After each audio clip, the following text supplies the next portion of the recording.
وبركاته.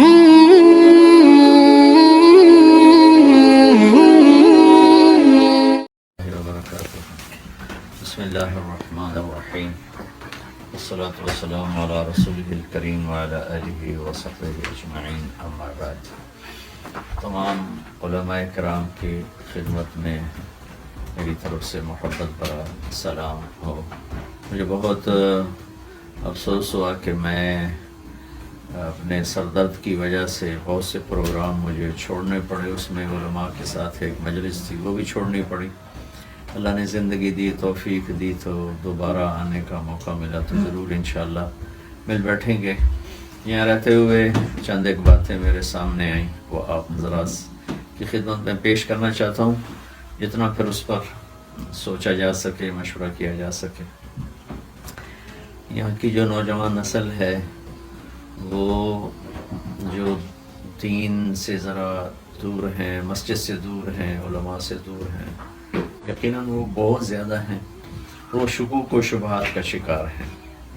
ہمارے اسلامی ملکوں میں نافرمان تو ہوتا ہے، اسلام کے بارے میں اسے کوئی شک نہیں ہوتا ہے. یہاں کے بچے اسلام کے بارے میں شکوک کا شکار ہو جاتے ہیں. تو اس کا کیسے ازالہ کیا جائے؟ ان کے سوالات ہوتے ہیں اور بہت سے وہ ایسے بھی ہوتے ہیں کہ سن کے ہی طبیعت خراب ہو جائے، غصہ آ جائے. لیکن ان کو پیار محبت سے لینا اور ان کو ان شکوک سے نکالنا، یہ آپ علماء حضرات اس پر غور فرمائیں کہ ہم اس کے لیے کیا کر سکتے ہیں. خاص طور پر جو علماء یہیں پڑھے ہیں ان کو تو یہاں کی نیچر کا پتہ ہے. جو ہمارے علماء پاکستان سے آتے ہیں، انڈیا سے آتے ہیں، وہ اس کو نہیں سنبھال سکتے. لیکن جو بچے یہاں پڑھے پھر ماشاءاللہ مدارس میں علم حاصل کیا، وہ یہاں کی نیچر، یہاں کے بچوں کے نیچر کو سمجھتے ہیں. ان کو اس کے مطابق اپنے آپ کو تیار کرنا چاہیے کہ پوری محبت کے ساتھ اور ان کی ہر قسم کی جہالت اور نادانی کے ساتھ ان کے سوالوں کا محبت سے جواب دے کر انہیں قریب کیا جائے. ایک تو میں یہ آپ سب کی خدمت میں عرض کرنا چاہتا ہوں. دوسرا میں یہ عرض کرنا چاہتا ہوں کہ رمضان آ رہا ہے، چاند کے مسئلہ پر اتفاق کیا جائے، اختلاف نہ کیا جائے. جب میرے نبی کہہ رہے ہیں صوموا لرؤیتہ وافطروا لرؤیتہ، تو اس میں توسع ہے. وَإِذَا كَانَ يَوْمُ غَيْمٍ فَأَتِمُّوا الثَّلَاثِينَ. تو اس کا مطلب ہے کہ عید کے دن کے بغیر بھی عید ہو سکتی ہے. چاند 29 کا ہو گیا لیکن بادل کی وجہ سے نظر نہیں آیا تو اگلے دن روزہ رکھا جائے گا اور اس سے اگلے دن عید پڑی جائے گی. تو خود شارع نے اور جناب رسول اللہ صلی اللہ تعالی علیہ وسلم نے آنے والے سارے حالات کو سامنے رکھ کر یہ بات فرمائی تھی. اختلاف کرنا کوئی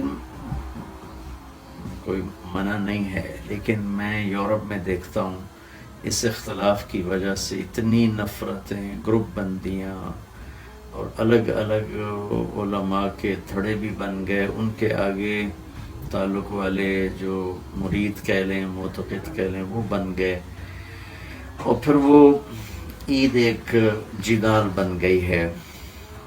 باقی ائمہ کے نزدیک سنت ہے، ہمارے نزدیک واجب. اس کے ترک پر کوئی عقاب نہیں، کوئی مواخذہ نہیں ہے. تو جب 3 ائمہ اس کو سنت قرار دے رہے ہیں تو اس میں اور کتنی گنجائش نکل آتی ہے. میری گزارش تھی سب کسی ایک چیز پر متفق ہو جائیں. جن کا شرع صدر نہیں ہے تو بھی وہ اکٹھے ہو جائیں کہ اس میں اللہ کے نبی نے گنجائش دی ہے. اس سے اسلام کی انگلینڈ میں اتنی نفرت ہے میں آپ کو بتا نہیں سکتا. جو کہ میرا ہر سال کافی عرصہ سے میں انگلینڈ جا رہا ہوں تو اتنا دکھ ہوتا ہے وہاں دیکھ کر کہ یہ اختلاف ہلال ایک نفرت اور فرقہ واریت میں تبدیل ہو چکا ہے.